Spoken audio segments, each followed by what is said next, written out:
अगर स्टोरी पसंद आ रही है तो हिंदी स्टोरी चैनल को सब्सक्राइब करें और वीडियो को लाइक करें।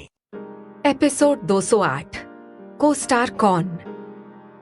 सुजॉय को इस तरह से जवाब देने के बाद लैला की सांसें किसी धौंकने की तरह चल रही थी।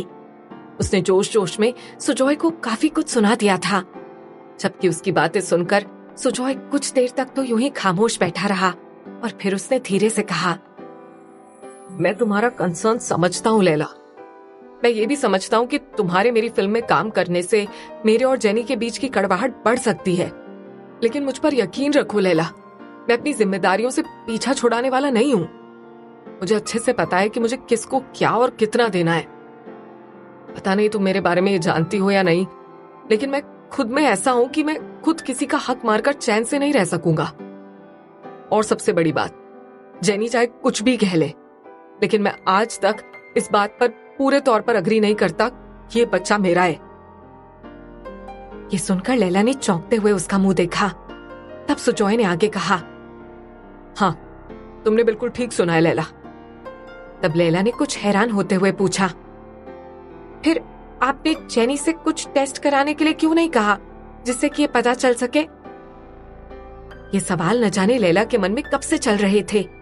अगर सुजॉय को जेनी पर शक था तो उसे सबसे पहला काम यही करवाना था, लेकिन कभी ऐसा मौका ही नहीं लगा कि वो सुजॉय से इस बारे में कुछ पूछ सकती। लेकिन आज जब उनकी इस बारे में बात हो ही रही थी तो लैला उससे ये सवाल किए बिना रह नहीं सकी। ये सुनकर सुजॉय ने गहरी सांस ली और कहा, जेनी मेरी बचपन की दोस्त है लैला। अगर वो इतनी बड़ी बात झूठ कह रही है तो उसकी कोई ना कोई मजबूरी जरूर रही होगी। और फिर ये भी है कि टेस्ट करवाने के बाद अगर मान लो 1% भी इस बात के चांसेस हैं कि जेनी जो कह रही है वो बिल्कुल सही है, उस वक्त मैं फिर जिंदगी भर उसके सामने सिर उठाकर जी नहीं सकूंगा। सुजॉय की एक एक बात सुनकर लैला का दिमाग जैसे घूम सा गया था। सुजॉय अपने मन में इतनी बातें लेकर चल रहा था और वो पता नहीं उसके बारे में क्या क्या सोचे जा रही थी।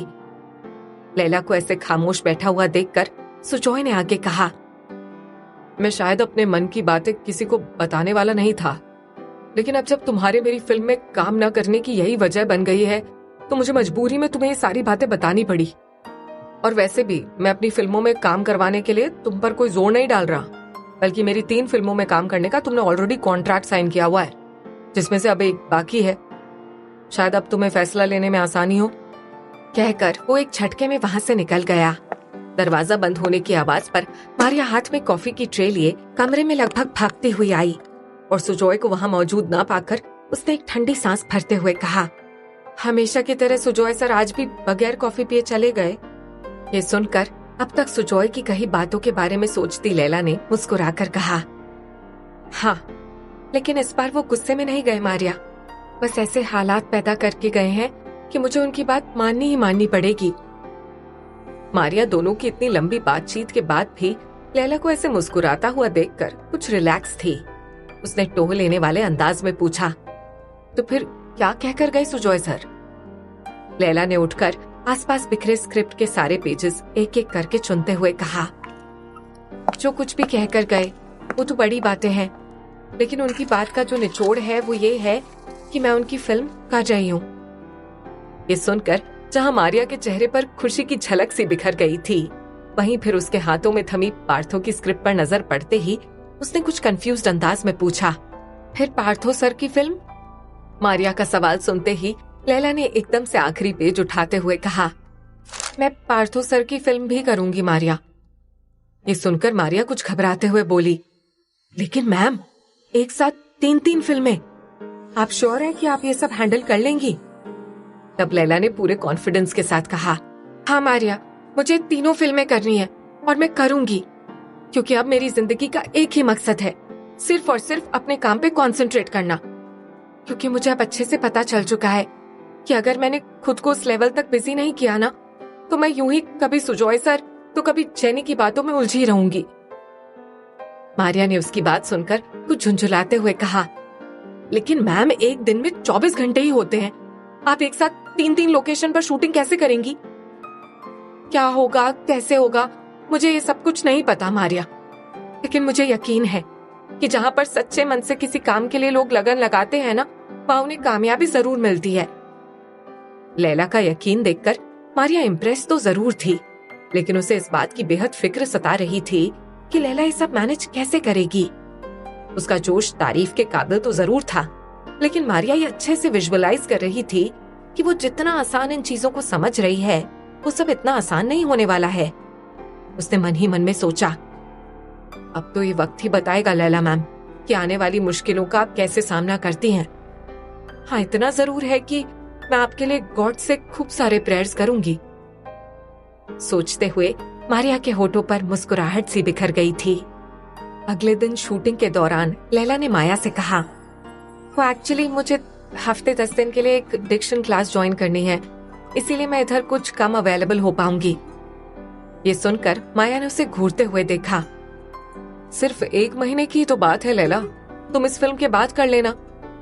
लेकिन लैला ने जल्दी से कहा, एक्चुअली माया मुझे करना है, लेकिन अगर आपके शूटिंग स्केड्यूल में कोई डिस्टरबेंस हुई तो पक्का प्रॉमिस मैं फिर आपकी फिल्म कंप्लीट होने के बाद ही ये कंटिन्यू करूंगी। माया का दिल तो नहीं चाह रहा था, लेकिन लैला ने ये बात इतने कॉन्फिडेंस से कही थी कि माया उसे इनकार नहीं कर सकी। माया ने कुछ देर की खामोशी के बाद एक गहरी सांस ली और कहा, ठीक है, अब तुम अगर इतनी जिद्दी कर रही हो तो चलो, मान ली तुम्हारी बात, लेकिन अपनी शर्त याद रखना। हाँ। माया को मानते हुए देखकर लैला ने एकदम से उसका हाथ थामकर कहा, थैंक यू सो मच माया, मैं आपको डिसअपॉइंट नहीं करूंगी। माया ने उसे प्यार भरी नजरों से देखते हुए ओके कहा और वो वहां से चली गई, जबकि उसके साथ ही खड़ी मारिया ने कहा, अब आप डिक्शन क्लासेस भी करेंगी? लैला मैम, मैं समझ नहीं पा रही हूँ कि आप क्या क्या करेंगी। मारिया को ऐसे झुंझुलाते हुए देखकर लैला ने एंजॉय करते हुए कहा, ओहो मारिया, अब बस देखती जाओ कि मैं क्या क्या करती हूँ। मारिया ने उसकी इस बात पर आगे कोई सवाल करके टोका तो नहीं, लेकिन उसने मन ही मन में कहा, ओ गॉड, इस लड़की के यकीन को टूटने मत देना। अगले शॉट के लिए लैला जब तैयार होने के लिए मेकअप रूम में पहुंची तो वहां मौजूद ड्रेस देखकर उसे कुछ हिचकिचाहट सी होने लगी। अभी वो सोच में ही थी कि तभी एडी ने आकर कहा, तो सीन कुछ ऐसा है लैला मैम, हीरो और हीरोइन रास्ता भटककर एक गांव में पहुंचते हैं और फिर वहां पर दोनों ख्वाब में एक दूसरे के साथ गाना गाते हैं। लैला ने उसकी बात समझकर हामी तो भर दी थी, लेकिन इस गांव वाले गेटअप में तैयार होने को लेकर उसका मन कुछ डर सा रहा था। इसी उधेड़-बुन में उसने अपने कपड़े बदले और फिर मेकअप मैन ने आकर उसका मेकअप कर दिया। पूरी तैयारी के बाद उसने जब अपने आप को बड़े से आईने में देखा तो जैसे छम से उसके सामने लाली काक उभर आया था। अभी वो अपने आप को आईने में निहार ही रही थी कि तभी मेल मेकअप रूम से नरेन ने दरवाजे पर आकर कहा, लैला, तुम्हारे पास ग्लू है क्या? कहते हुए उसकी नजरें जैसे ही लैला पर पड़ी, ऐसे ही वो सन्न सा रह गया। वो यूं ही टकटकी लगाए हुए उसे देखे जा रहा था और फिर उसके मुंह से बेसाख्ता निकला, लाली। नरेन के मुंह से अपना नाम सुनते ही लैला का दिल जैसे पसलियों को तोड़कर बाहर आने वाला था, लेकिन उसने जल्दी अपनी हालत पर कंट्रोल करते हुए मुस्कुराते हुए कहा, लाली? कौन लाली? उसके कहते ही नरेन ख्वाबों से जागा, लेकिन वो खुद को किसी ट्रांस में महसूस कर रहा था। उसने उसी तरह खोए हुए अंदाज में कहा, वो मैंने आपको अपने एक रिश्तेदार के बारे में बताया था ना, आप इस गेटअप में हूबहू उन्हीं की तरह दिख रही हैं। ये सुनते ही लैला ने एक जोरदार ठहाका लगाया और फिर बोली, माफ करना नरेन, लेकिन तुम्हें भी अच्छे से पता है कि मैं तुम्हारी वो रिश्तेदार नहीं हो सकती। उसे इस तरह हंसता हुआ देखकर नरेन को ऐसा महसूस हुआ जैसे लैला उसका मजाक उड़ा रही है, इसीलिए उसने जल्दी से खुद को नॉर्मल करते हुए कहा, नहीं, मैं तो बस सिर्फ इतना कहना चाह रहा हूँ कि आप मेरी उस रिलेटिव को काफी रिजेंबल कर रही हैं, और मैं अच्छी तरह से जानता हूँ कि आप वो रिश्तेदार नहीं हो सकती, क्योंकि वो अब इस दुनिया में नहीं रही। नरेन के मुंह से सुनते ही लैला के सामने अचानक से उसे कोसती हुई अपनी माँ का ख्याल आ गया और बरबस ही उसकी आंखें भीगने को थी। उसके होठ से थरथराते हुए लहजे में निकला, ओह, आई एम सो सॉरी। अचानक से वहां का माहौल काफी बोझिल सा हो गया था। दोनों ही कुछ कहने के लिए अपने अपने तौर पर शब्द तलाश रहे थे कि तभी एडी ने उन्हें शॉट के लिए बुला लिया। फिर उस पूरे सॉन्ग की शूटिंग के दौरान लैला ने अपनी तरफ बार बार उठती हुई नरेन की नजरें काफी शिद्दत अगर स्टोरी पसंद आ रही है तो हिंदी स्टोरी चैनल को सब्सक्राइब करें और वीडियो को लाइक करें से महसूस की। दिन ब दिन नरेन को उसका लाली महसूस होना उसे काफी टेंशन दे रहा था। उसे बार बार यही फिक्र सता रही थी कि अगर जो राज उसने लगभग पिछले 1 साल से पूरी दुनिया से छुपा कर रखा हुआ था, कहीं इस फिल्म की वजह से वो सबके सामने जाहिर ना हो जाए। अगर ऐसा सचमुच में हो गया भगवान जी, तो फिर न जाने मेरा क्या होगा। नहीं नहीं, मैं अपनी इतने दिनों की मेहनत यूं ही बर्बाद नहीं होने दे सकती, चाहे किसी को कुछ भी महसूस हो। मुझे अपने मुंह से कभी भी इस बात के लिए हामी नहीं भरनी है कि लैला ही लाली है। शूटिंग के बाद लैला वहां से निकलकर सीधे पार्थो के घर चली आई थी। कॉन्ट्रैक्ट पढ़ने के बाद उसने पार्थो से कहा, मैं आपके साथ काम करने के लिए तैयार हूँ पार्थो सर, लेकिन कॉन्ट्रैक्ट साइन करने की मेरी एक शर्त है। शर्त की बात सुनकर पार्थो के माथे पर सिलवटें उभर आई थी। उसने कुछ कंफ्यूज्ड अंदाज में पूछा, कैसी शर्त? तब लैला ने कहा, शर्त यह है कि जब तक शूटिंग शुरू नहीं हो जाती तब तक ये बात लीक नहीं होनी चाहिए कि मैंने आपकी फिल्म साइन की है। पार्थो उसकी ऐसी शर्त सुनकर कुछ पल के लिए ठिठक सा गया। लेकिन मुझे इस शर्त का कोई मतलब समझ में नहीं आ रहा है लैला, उसने क्यूरियस लहजे में कहा।